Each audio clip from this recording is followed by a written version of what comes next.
सभी को सतनाम। शत रविदास जय गुरु समनदास।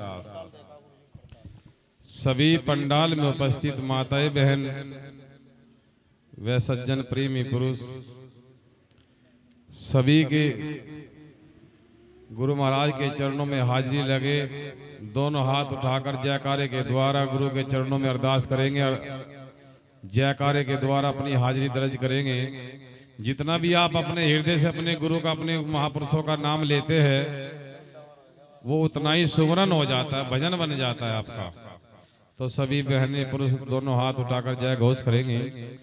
बोलिए परम संत श्रमणी सदगुरु रविदास महाराज की जय। स्वामी ज्ञान भिक्षुक महाराज की जय। सतगुरु समनदास जी महाराज की जय। शुक्रताल गुरु गद्दी की जय। सभी महापुरुषों की जय। सतनाम। शत रविदास जय गुरु समनदास। गुरु प्रेमियों, आज इस ग्राम परागपुर में आप सभी आमंत्रित किए गए। श्री रविंदर जी टंडन जी के द्वारा, क्या नाम, जोगिंदर जी, और उनके बड़े भाई राजेश डीलर जी जो आपके सामने में मंच पर आए थे, गुरु महाराज के पुराने सेवक हैं। और राजेश जी ने अपने समयकालीन बहुत समय दिया गुरु महाराज के सानिध्य में। अपने फोटोग्राफर के द्वारा गुरु महाराज के उन्होंने बहुत सारे फोटो कैप्चर किए। बहुत लोगों के घरों में उनके खींचे हुए फोटो मिलते हैं। और उनके छोटे भाई जोगिंदर जी, जिनके आमंत्रित करने पर आप सभी इकट्ठे हुए गुरु महाराज के सत्संग में, तो इनका पूरा परिवार, पूरी फैमिली बहुत बहुत धन्यवाद के पात्र है। जो गुरु महाराज के दरबार में आपको और हम सबको गुरु महाराज के सत्संग में सौभाग्य, ये इच्छा प्राप्त हुआ। तो गुरु प्रेमियों, अभी जो आप वाणी सुन रहे थे, जो बहन जी कह रही थी, मीरा बैरागण हो गई बाली उमरिया, ये शब्द जान लो। जो बार बार कह रही थी बहन जी बैराग, ये बैराग है क्या? जब किसी शब्द को नहीं जानेंगे तो आपको उसकी नॉलेज भी नहीं होगी, पहचान भी नहीं होगी। वो बार बार कह रही थी बैराग, लेकिन उसका जो असली शब्द है वह बेराग। कुछ शब्द को हम अपनी तरफ से जोड़ लेते हैं, उसका पूरा छंद बिगाड़ देते हैं। हम कह रहे थे वो जो असली शब्द है वह बेराग, यानी सब रागों से मुक्त कोई राग नहीं रहा। मीरा कह रही है कि मैं सब रागों से मुक्त हो गई, कोई राग ही नहीं रहा। राग द्वेष जब छूट जाए, जब सब रागों से मुक्त हो जाए, तब जानो कि हम गुरु के चरणों के दास हो गए। सारा जगत राज द्वेष की चपेट में है, और जब तक राज द्वेष नहीं मिटता, जब तक हम गुरुमुख नहीं है, ना सत्संगी है, ना साधक है, तो सब राज द्वेष में खड़े हैं। और जब राज द्वेष मिट गया तो समझ लो मानव निर्भय हो गया, यानी बेपरवाह हो गया, किसी प्रकार का डर भय न रहा। गुरुमुख वही होता है जो सब रागों से मुक्त हो जाए। गुरुमुख किसी को कहते हैं जो अभय हो जाए, निर्भय हो जाए, किसी प्रकार का भय ना रहे। स्वतंत्र होना, आजाद होना ही गुरुमुखी का लक्षण है। स्वतंत्र किन चीजों से, आजाद किन चीजों से होंगे आप? बिना राग के कैसे बनोगे आप? जो अभी वाणी सुन रहे थे आप विनोद जी के द्वारा, बदल जा मनवारे तेरा हो जाएगा बेड़ा पार, यानी मन के बदलने से इस आर से उस पार चले जाएंगे, यानी राज द्वेष से छूट जाएंगे जब मन बदल जाएगा। लेकिन मन के बदलने की भी विधि है, और मन बदलना जाता है किन चीजों से? किन चीजों से बदलना है मन को? चार दोष है मन के अंदर, मन के है चार दोष, और जब वे दोष खत्म हो गए, समाप्त हो गए, तो मन बदल गया। जहां गुरु रविदास जी कहते हैं मन चंगा कटौती में गंगा, यानी वो जिसको आप प्रथम जो मन का दोष है छल, दूसरा दोष है कपट, तीसरा दोष है ईर्षा, और चौथा जो दोष है अहंकार।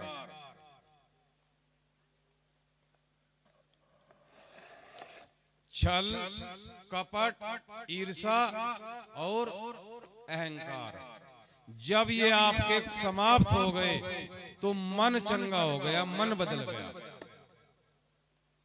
यहां नानक जी कहते हैं मन का क्या पावना, इत्थे फाड़ना इत्थे लावना।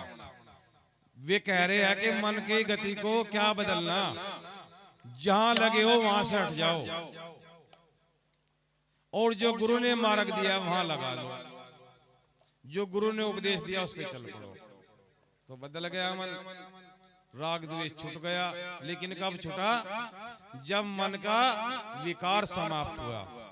ऐसे ही गुरु प्रेमियों, हमारे शरीर के अंदर 10 दोष है, 10 दोष।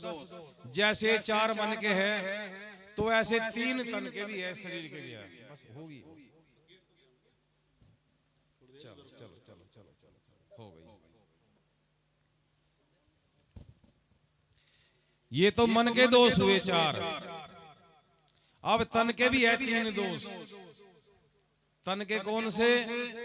चोरी, जारी और हिंसा। ये कौन से? चोरी, जारी, हिंसा। ये कितने हो गए? 4 वे 3, ये कितने हो गए? 7।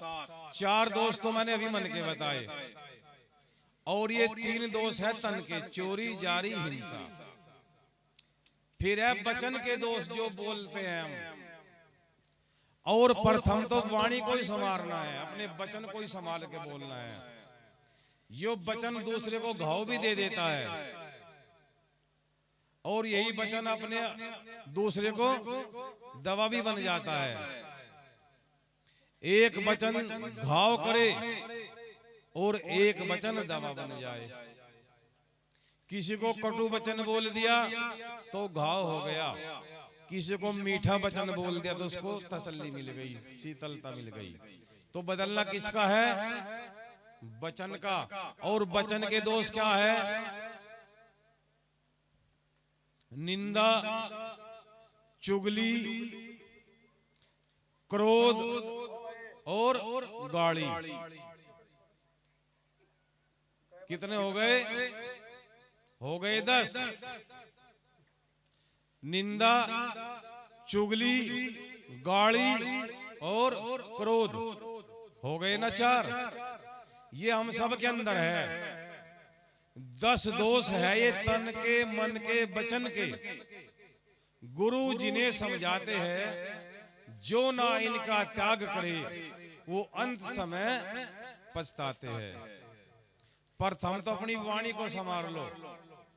जिनकी वाणी का सुर संवर गया, जिसने अपनी वाणी को सुधार लिया, वाणी पे संयम कर लिया, तो जीवन संवर गया।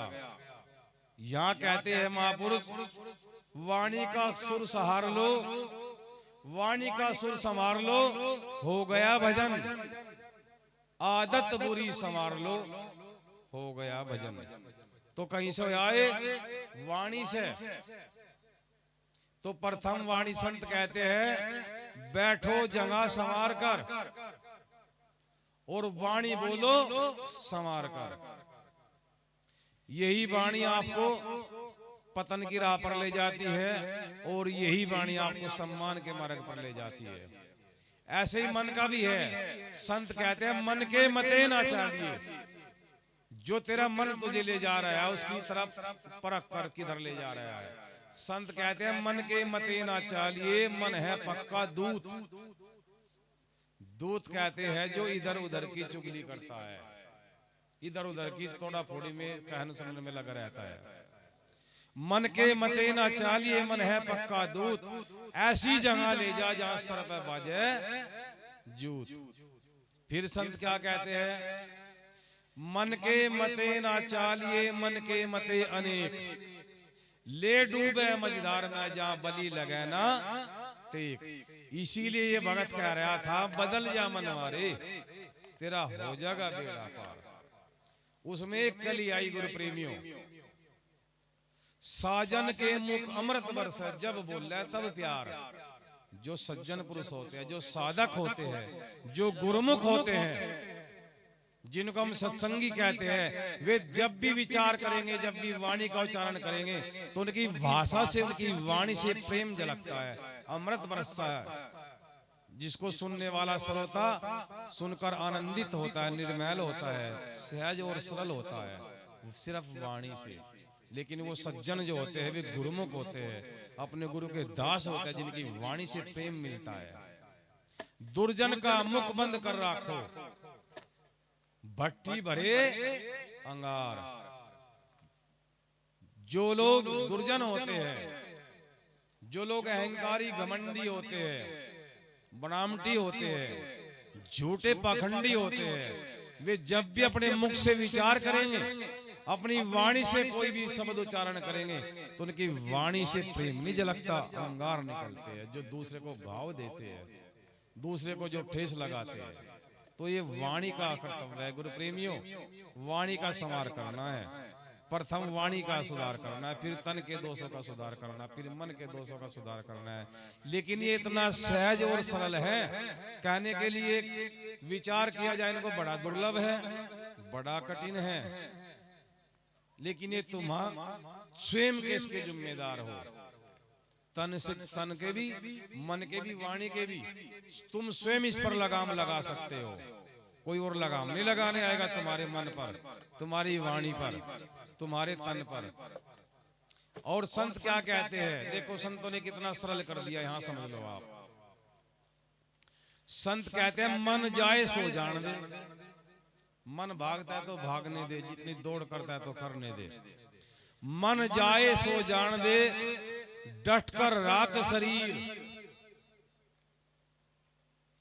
मन जावे तो जान दे, तो डटकर राख शरीर। नुको जो मन जा रहा है उसको घूमने दे, जब तक तो अपने शरीर से किसी वस्तु को नहीं छुएगा, अपने शरीर से कोई कार्य नहीं करेगा, तो तुझे दोष नहीं लगेगा। अब मन के साथ में हम शरीर को भी लेकर भागे जा रहे।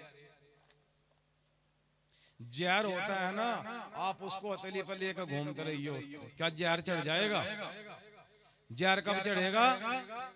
जब उसको आप जीभ से टच करोगे, चखोगे,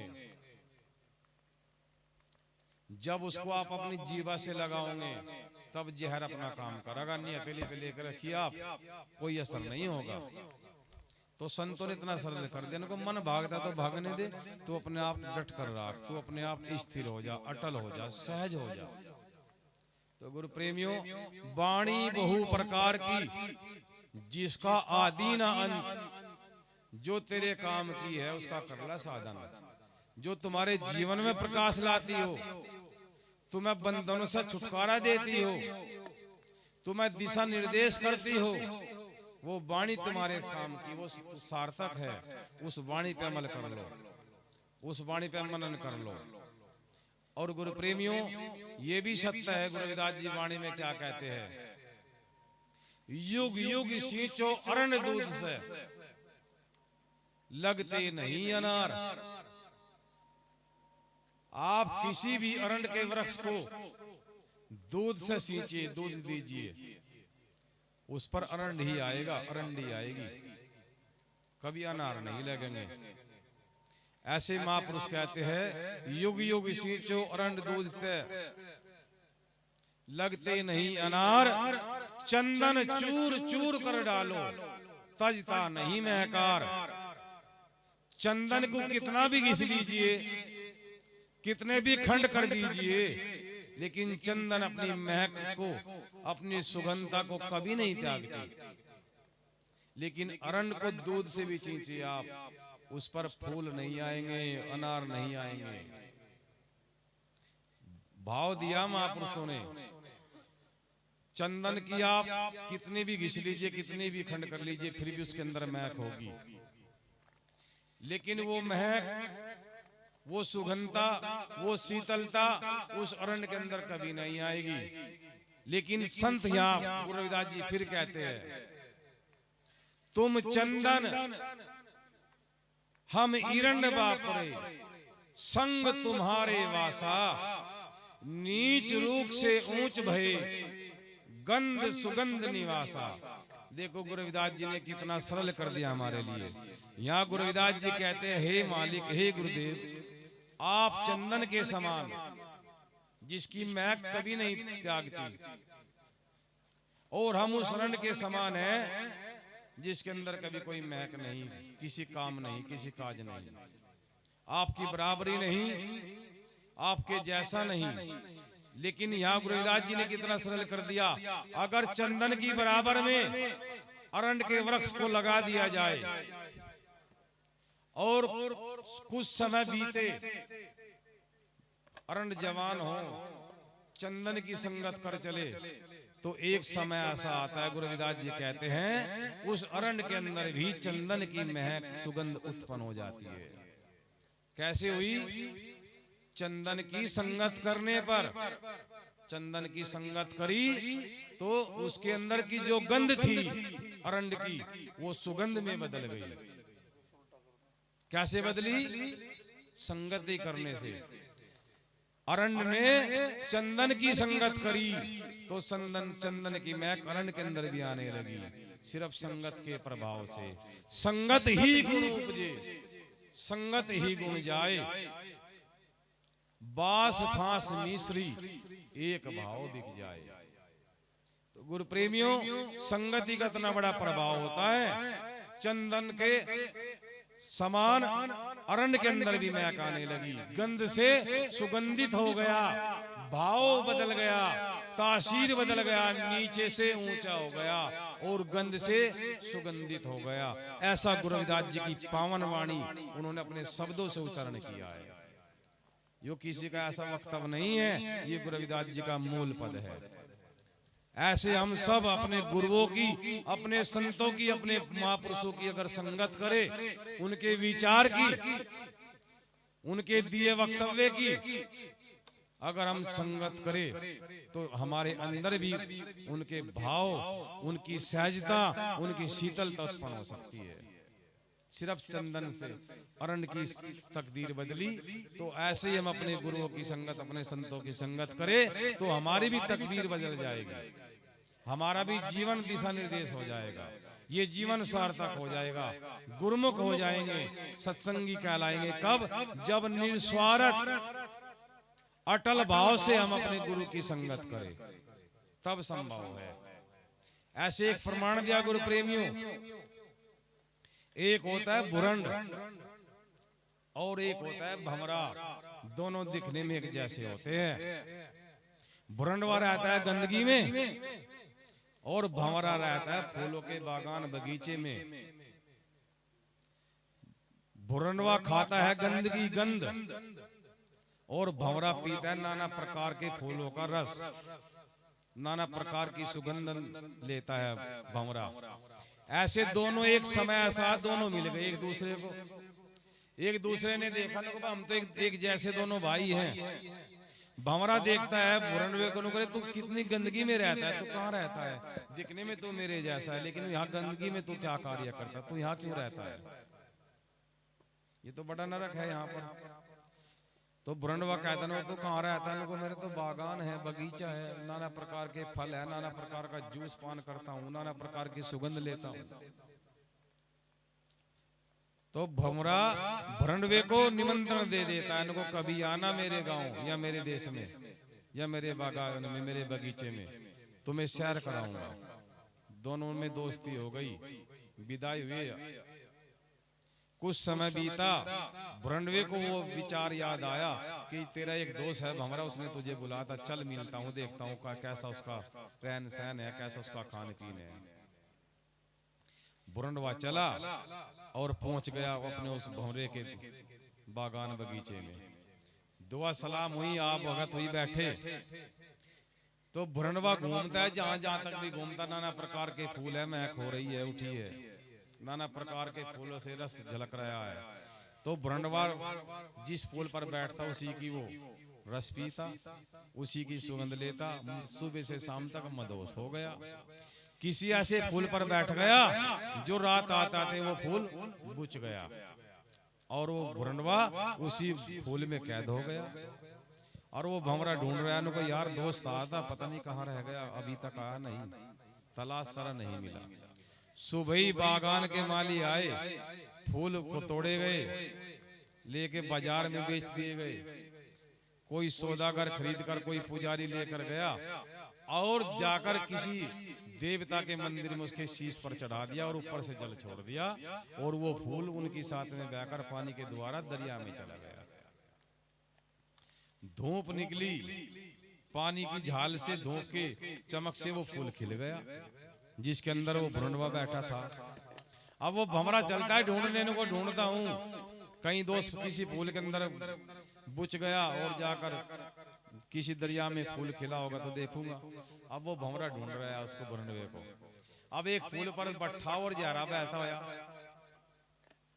अब भंवरा कहता है, अरे दोस्त बिन बताए कहाँ चला, चल वापस चलते हैं, मैं तुझे पूरी रात भर तलाश करता रहा, तू नजर नहीं आया। अब भुरंडवा क्या कहता है? भुरंडवा कहता है, भली है संगत यार की, भली है संगत यार की, चढ़ा देव के शीश। इनको भली है संगत यार की, चढ़ा देव के शीश। हे दोस्त अब तो बह जाने दे गंगधारा के बीच। अर्थात वो कहता है भुरंडवा को, हे दोस्त तेरी संगत तो इतनी महान थी, तेरी संगत ने मुझे उस महंत के, उस देवता के शीश पर बैठा दिया ले जाकर, जिसकी मैं चरणों की धूल भी नहीं था। मैं तो गंदगी में रहने वाला, नरक में रहने वाला कीड़ा, और मैं उस महंत के शीश चढ़ाया सिर्फ तेरी संगत ही के प्रभाव से। तो देखो गुरु प्रेमियों, गंदगी में रहने वाला एक कीड़ा भुरंडवा जो गंध खाता था, लेकिन संगति के प्रभाव से कहां चढ़ा? मंदिर में देवता के शीश पर चढ़ाया गया। ये संगत का प्रभाव है, ये संगत का असर है। इसलिए गुरु प्रेमियों, संगत हो सज्जनों की, संगत हो महापुरुषों की, संगत हो उन संतों की जिनके जीवन में त्याग हो, वैराग हो, जिन्होंने अपने जीवन में प्रैक्टिकल शोध किया हो, जिनके दिया निर्देश से, जिनके बताई वाणी से हमारा जीवन सार्थक होता हो, जीवन में उजाला प्रकाश आता हो, बंधनों से छुटकारा मिलता हो, ऐसे महापुरुष, ऐसे संतों की शरणागत सार्थक है। और आप और हम सब उन महापुरुषों के अनुयायी हैं, ऐसे गुरु के हम अनुयायी हैं जिनकी वाणी के प्रेम, जिनकी संगति से प्रेम। आपने देखा होगा जो यहाँ गुरुमुख बैठे हैं, जब गुरु समनदास जी के पास में माथा टेक कर बैठते थे तो उठने को भी मन नहीं करता था, उनके पास से जाने को भी मन नहीं करता था। उनके पास बैठने मात्र ही आत्मा पावन होती थी, अंदर के विकार समाप्त होते थे। और जब उनकी वाणी से विचार आता था तो उनकी वाणी सुनने मात्र ही हृदय निर्मल हो जाता था। तो ऐसे गुरु है हमारे सतगुरु समनदास जी महाराज, जिनकी हर एक वाणी जोड़ने का कार्य करती है, जिनकी हर एक वाणी बंधन से मुक्ति दिलाने का कार्य करती है। तो गुरु प्रेमियों, संत संसार में सदा अमर होते हैं। मिट जाता है ये जिस्म जो आप और हम लिए बैठे हैं, छुट जाएगी देह। मिट जाता है जिस्म, आत्मा अमर है, जिनके अंग संग गुरु, फिर काहे का डर है। डर से मुक्ति पाओ, भय से मुक्त हो जाओ, अपने गुरु पे विश्वास रखो। जब गुरु का सिर पे आता है फिर काहे का डर, किस बात का डर। तन से, मन से, वचन से अगर कर्म शुद्ध है तो दुनिया की कोई ताकत तुम्हें मंजिल छूने से नहीं रोक सकती। अगर तुम तन से, मन से, वचन से महान है, पवित्र है, तो मंजिल तुम्हारे कदमों में, तुम्हारे सामने खड़ी है। सिर्फ तन से, मन से, वचन से कर्म करने की जरूरत है। और जब तन मन वचन शुद्ध हो गया तो कर्म तो अपने आप शुद्ध ही हो जाएगा।